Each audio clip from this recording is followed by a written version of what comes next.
Alors aujourd'hui, je reçois Philippe Kersanti. Bonjour. Bonjour. Donc je vais commencer par présenter Philippe Kersanti et nous rentrerons dans le vif du sujet. Alors, Philippe Kersanti, vous êtes maire adjoint de Neuilly-sur-Seine depuis 2008 et vous êtes un ancien financier. Vous avez créé en 2004 Media Rating, qui est une agence de notation des médias. Et dans le cadre de Media Rating, vous avez enquêté sur l'affaire Al-Doura. Alors cette affaire Al-Doura, c'est l'affaire de cet enfant palestinien soi-disant assassiné en l'an 2000 par les soldats israéliens dans les bras de son père, qui est lui-même grièvement blessé. Alors, les images font le tour du monde, sont récupérées par la propagande djihadiste et déclenchent la deuxième intifada. Or, votre enquête vous a amené à prouver que les images diffusées par France 2 n'étaient qu'une pure et simple mise en scène. Depuis, vous avez été assigné en justice par France 2, condamné en première instance, mais relaxé en appel. L'affaire est en cassation, mais ne jugera que sur le fond. Elle ne jugera pas le fond, pardon. France 2 n'a toujours pas reconnu sa faute, publiquement, et même de manière privée non plus. Et elle continue de dire qu'il ne s'agit pas d'une mise en scène. Comment cela est-il possible ? C'est possible par le fonctionnement de la société française, c'est-à-dire que France 2, France Télévisions, est une entreprise si puissante en France qu'elle arrive à faire taire toutes les critiques et que toutes les personnes travaillant chez France Télévisions ou même dans les sociétés sœurs ou même concurrentes n'osent rien dire de peur de se mettre à dos France Télévisions. Donc France Télévisions est un pouvoir et c'est un pouvoir incontestable et incontesté en France. On a apporté toutes les preuves que le reportage de France 2 était une mise en scène. On a apporté plus de 100 preuves depuis les presque 10 ans que les images ont été diffusées. Entre-temps, France 2 n'a pas apporté une seule preuve de l'authenticité de leurs images, et pour autant, ils continuent à nier. Donc c'est une histoire de fou. Quand on va à l'étranger, quand je fais des conférences dans les universités étrangères, dans les écoles de journalisme, les gens me disent « mais dans quel pays vivez-vous ? C'est quoi ? C'est la Corée du Nord ? L'information extérieure ne rentre pas, les gens n'ont pas de bon sens. Comment les gens peuvent-ils croire à ces images qui sont bidonnées à 100% ? Parce que je tiens à préciser que l'enfant n'a pas été touché et le père non plus. Donc le père prétend avoir été blessé, avoir reçu 12 balles dans le corps dans cette fusillade, il n'a pas une goutte de sang.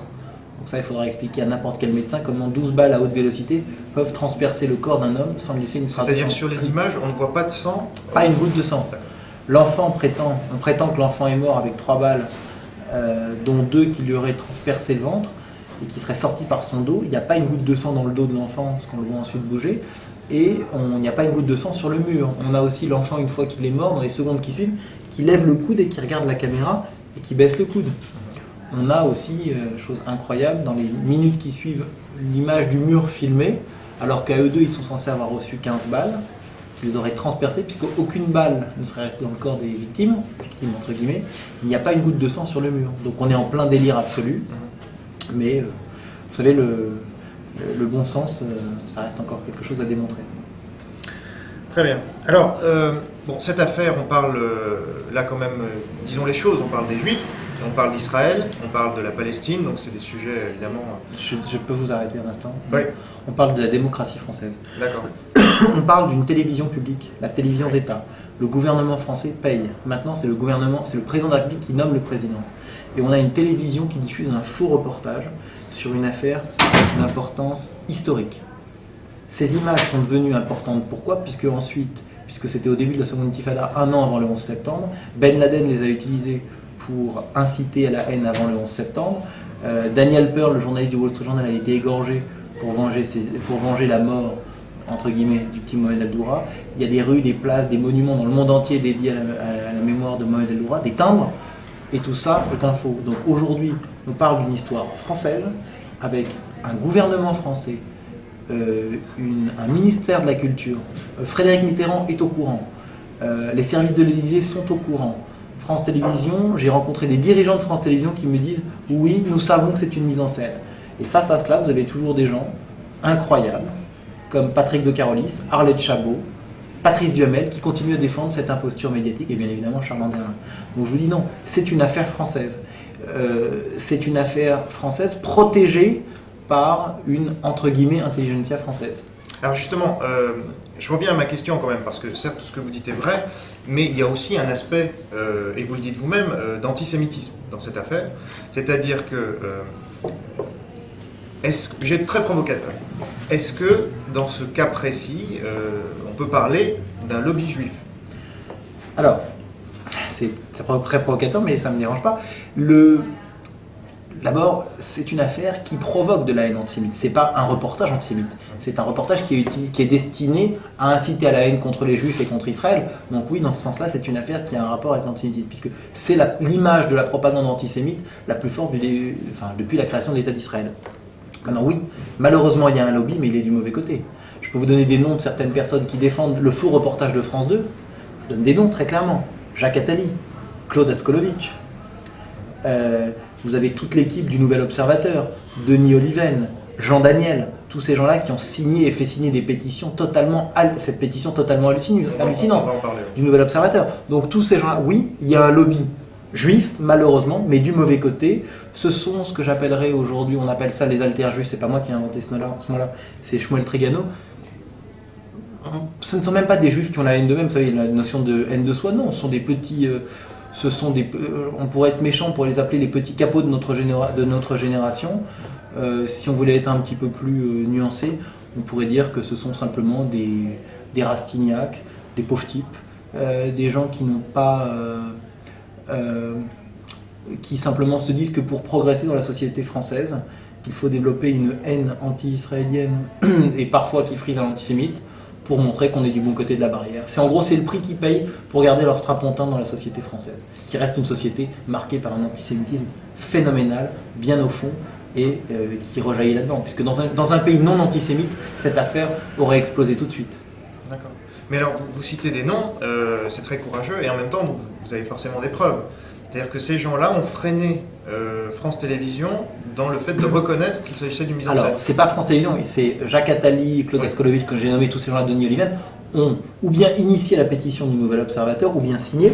Mais Jacques Attali est intervenu encore plus fort, puisqu'il y a 6 ans, avant même que je devienne une figure de cette affaire-là, Jacques Attali est intervenu à l'époque à la direction de l'Express auprès de Denis Jeanbart qui dirigeait l'Express pour empêcher l'Express de diffuser un document qui faisait une dizaine de pages et qui révélait le poteau rose. Donc c'était fait par Luc Rosenzweig, c'est ça ? Luc Rosenzweig, exactement. Et c'est Jacques Attali qui est intervenu personnellement à la direction de l'Express pour empêcher la publication de ce reportage. Puisqu'il fait partie de la rédaction de l'Express. Il fait partie, c'est un homme de grande influence, malheureusement en France. Et malheureusement, cet homme qui a véritablement été un homme d'influence sous François Mitterrand reste un homme d'influence sous Nicolas Sarkozy. Et je pense qu'on lui doit beaucoup de problèmes en France. Bien, bon, ça n'engage que vous évidemment, mais ça mérite d'être dit. Alors, nous parlions de la pétition initiée par le Nouvel Observateur, donc contre vous, Philippe Karsanti. À la suite, quand j'ai gagné le procès contre France 2. Quand vous avez gagné le procès, donc c'était en mai 2008. Exactement. Et alors, nous avons contacté bon nombre de ces personnalités, parce qu'il y en a des centaines. Il faut reconnaître que vous faites l'unanimité contre vous. Pas complète, mais enfin, en voyant cette liste, on se dit, mais qui prend la défense de Philippe Karsanti ? Et normalement, il y aurait dû avoir un débat. Et nous étions là pour l'organiser, ce débat. Donc on a contacté plusieurs dizaines de ces personnalités, et toutes nous ont répondu « Ah non, je ne débat pas ». Alors, comment vous l'expliquez, ça ? Parce que d'abord, c'est pas qu'ils ne veulent pas débattre avec moi, ils ne veulent pas débattre du sujet. Ils ont signé sans savoir ce qu'ils signent. Ils ont signé une pétition de principe. Vous savez, Théo Klein, par exemple, ancien président du CRIF, a signé la pétition. On lui a demandé, il a été interrogé dans un journal américain qui a dit « Mais comment avez-vous pu signer cette pétition totalement hallucinante, parce que cette pétition est délirante. Elle m'accuse de mener une campagne de négationnisme, donc s'il y a du négationnisme, il y a un génocide, donc je suis un faurisson. Il faut savoir que l'avocat de France 2 s'appelle Francis Spinner, au procès, et qu'il m'a accusé d'être le croisement de Robert Faurisson, le négationniste, et Thierry Messant, celui qui nie les attentats du 11 septembre. Donc il dit que c'est l'œuvre d'une... Ça c'est classique quand on veut diaboliser, on dit que vous êtes pire qu'Hitler, etc. Voilà, j'ai atteint mon point Godwin, d'accord. Voilà. Mais il faut se rendre compte de qui sont de quelle méthode ils utilisent. Donc, c'est même pas. Donc, comme je vous dis, Théo Klein a été interrogé là-dessus. Et il a répondu, il a dit, vous savez, j'ai une dégénérescence maculaire, je n'ai même pas pu lire la pétition. Ça veut dire qu'on parle d'image, on parle d'analyse d'image. Donc, il n'a même pas pu lire la pétition. Imaginez ce qu'il a pu faire des images. Maintenant, prenez les autres personnes. Ils signent par principe parce qu'ils ont compris que le parti des médias, comme l'a nommé Elisabeth Lévy, Le parti des médias a décidé que j'étais le diable, et comme je suis le diable, il faut signer la pétition contre moi pour être bien vu. Et c'est pour ça que moi j'ai vu un nombre de gens qui ont signé cette pétition, qui m'ont appelé derrière. Qui m'ont dit, écoute Philippe, tu comprends, pour moi c'est difficile. Tu comprends, à France 2 ou au Monde ou au Figaro, je peux pas me garder. Quand on m'a présenté, si on me l'avait pas présenté, je l'aurais pas signé spontanément. Mais là, il fallait bien que je la signe. De la même façon qu'on avait eu la pétition qui avait été signée à l'intérieur de France 2, une motion de soutien de la Société des journalistes de France 2. Donc on est en plein délire absolu. Ces gens-là n'ont plus. Vraiment, on n'est plus dans le rationnel. C'est-à-dire que. C'est un comportement moutonnier classique. Voilà, et putain, puis c'est la ligne du parti. Il faut comprendre que France 2 est un pouvoir. Charles Anderlin est une icône médiatique qui défend lui-même une icône médiatique, Mohamed Al-Doura, et que ces gens-là ne veulent absolument pas se mettre à dos. Charles Anderlin, ni France 2, ni Jacques Attali, ni tout ce qu'il y a autour. Et quand je parle à Frédéric Mitterrand de l'affaire, je lui parle personnellement de l'affaire, lui-même n'ose même pas affronter France Télévisions. C'est vous dire le courage de ces gens-là. En tout cas, je profite de l'opportunité que nous créons nous-mêmes pour lancer un appel à l'un de ces signataires, n'importe lequel, qui voudrait bien débattre avec vous, et nous serons là pour filmer le débat. Alors cela dit, il y a eu quand même un débat, c'était avec Guillaume Velrenal. Est-ce que vous pouvez en dire 2 mots? Parce que je crois que ça s'est mal passé. Alors il y en a eu un qui s'est correctement passé, dans une maison privée, dans le 16e arrondissement, invité par une université. Il y avait une centaine de personnes. Bon. J'ai fait ma démonstration, il a essayé de la réfuter. Et ce qui était intéressant, c'est qu'à la fin, les gens l'agressaient tellement que c'est moi qui le défendais. Et j'expliquais bien que lui n'était pas responsable du reportage, mais que c'était bien Charles Anderlin qui avait validé le reportage. Donc je me suis retrouvé dans une situation totalement incroyable parce que il y avait des médecins dans la salle, puisque cette affaire a beaucoup à voir avec la médecine. Quand on vous dit que 2 personnes ont reçu 15 balles et qu'il n'y a pas une goutte de sang, et que l'enfant mort lève le coude et regarde la caméra, comme on a pu le voir dans les images qui suivent la soi-disant mort de l'enfant, des médecins lèvent la main et disent écoutez, non, c'est grotesque. Ça peut pas venir de spasme, le fait qu'on lève le coude ou... Alors non, parce que la façon dont il le lève, il y a véritablement, et ça vous pourrez le mettre dans votre interview si vous voulez en image de fond, on voit bien l'enfant qui lève le coude, qui est à côté de la caméra et qui a le pied au-dessus du sol. Vous verrez bien que pas une goutte de sang. Donc les médecins ont dit non, on voit bien que c'est absurde. Et Velrenal leur répond mais attendez, vous n'êtes pas des experts médicaux. Peut-être, mais on est quand même aussi des médecins, donc on sait ce que c'est, on a déjà traité de... Et vous, monsieur Velrenal, vous n'êtes ni rien, ni expert médical, ni rien du tout. Ensuite, donc ça a été le premier débat, donc qui était globalement... C'était pas filmé, c'était en cercle restreint? C'était en cercle restreint, voilà. D'accord. Ensuite, il y a eu un débat qui a été organisé par Robert Ménard pour le magazine Média. Et là, Guillaume Velrenal a pété un câble. Il a complètement pété un câble. Il a commencé à réfuter mon expert balistique, qui est quand même l'expert balistique numéro 1 en France, Jean-Claude Schlinger. Allez voir... Mais par un autre expert ou lui-même? Ah non, pas du tout, lui-même. Ah, il a dit, moi je dis que cet expert est un expert bidon. Donc, il est devenu complètement... Il a décidé que c'était lui l'expert balistique, l'expert médical, ouais. Alors qu'il est avocat, qui n'a même plus le droit d'exercer son métier d'avocat actuellement. Et c'est quand je lui ai rappelé ça, puisqu'il n'est plus au barreau de Paris, et il a pété un câble. Et à la fin de l'interview, quand les caméras sont arrêtées, il est venu, il m'a craché dessus. D'accord. Physiquement? Physiquement, craché. Devant témoins, devant tout le monde, ouais. Je me suis tenu. Ce qu'il faut vraiment se poser la question, c'est tous ces gens-là, tous ces Claude, j'insiste sur ces noms-là, Claude Askolovitch, Jacques Attali, etc., qui sont capables de soutenir cette propagande, la pire propagande antisémite qui n'ait jamais été créée depuis la création de l'État d'Israël. Je pense que ces gens-là, vraiment, un jour, auront des comptes à rendre devant leur conscience. Bon, en tout cas, si Claude Askolovitch demain veut vous inviter sur Europe 1, puisqu'il a une émission, vous répondrez présent. Écoutez, je suis allé partout. Ouais. J'ai été invité sur les télévisions iraniennes, j'y suis allé. J'ai été interrogé sur les télévisions arabes, j'y suis allé. Je peux encore aller sur des radios françaises. Très bien. Alors, dernière question, puisqu'on arrive au terme de ces 15 minutes, du quart d'heure de célébrité de Philippe Piersanti. Vous avez poursuivi l'Express et Canal+ en diffamation. Où en sommes-nous de ces affaires? Alors, pourquoi j'ai poursuivi Canal+ et l'Express? La dernière séance de mon procès a eu lieu le 27 février 2008. Le rendu du jugement était 3 mois plus tard.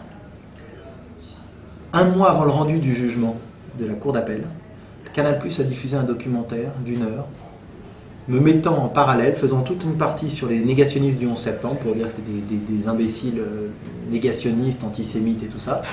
Et ils ont mis en parallèle Piersanti, moi, et sa bande de fous, les extrémistes, en gros les antisémites et les extrémistes juifs. mais tout était construit pour me diaboliser. Et vous qualifiez, je crois, de théoricien du complot.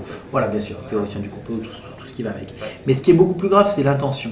Parce que dedans, on a des gens qui diffusent un reportage qui est véritablement abject, mais ce qui est encore plus grave, c'est qu'ils le diffusent un mois avant le rendu de l'arrêt de la cour d'appel. Et ça, c'est véritablement avec un objectif de peser sur le cours de la justice. Parce que, imaginez-vous, vous êtes un juge, vous devez rendre un jugement au mois de mai et vous voyez ça sur Canal+, il faut avoir quand même l'estomac sacrément bien accroché pour dire, ben non, nous on dit que Carsanti quand même a raison, a le droit de dire que c'est une mise en scène. Donc il faut avoir vraiment des juges courageux en France. Et si je vous dis un truc, ça me fait extrêmement plaisir de voir qu'il reste encore des gens dans ce pays qui savent résister. Et la justice en est l'exemple.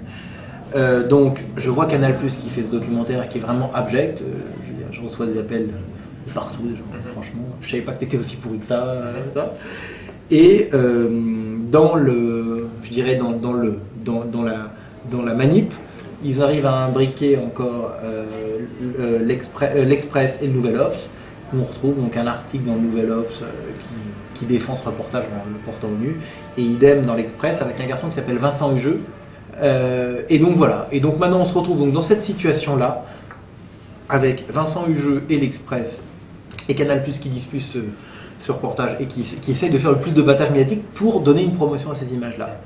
Et à ce moment-là, j'ai réfléchi et je me suis dit, c'est pas grave, je vais d'abord attendre la fin du procès et attendre l'arrêt de la cour d'appel. Et j'ai été relaxé. Et après, je me suis dit, il y a deux solutions.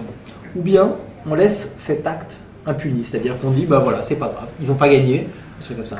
Ou bien on se dit quand même, c'est quand même très grave, puisque chercher à influer sur le cours de la justice sur un dossier aussi important, c'est quelque chose de grave. Et là, je me suis dit, vraiment au bout de 3 mois, je me suis dit, ce qui était la date limite, vous savez, pour la diffamation, je me suis dit non, je vais les attaquer. Et je les ai donc attaqués. Et le verdict, ce sera? Alors, il y a eu le procès qui a eu, lieu de l'Express, de Canal+ qui a eu lieu au mois de mars. Le jugement sera rendu au mois de juin, pardon. Début juin. Oui, bien sûr, là, il y a 2 mois. Et la décision sera rendue le 3 juin 2010.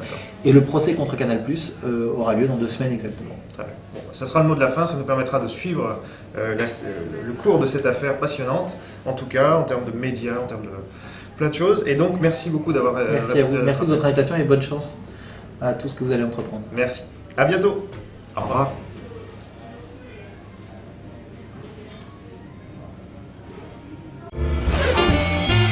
Oh.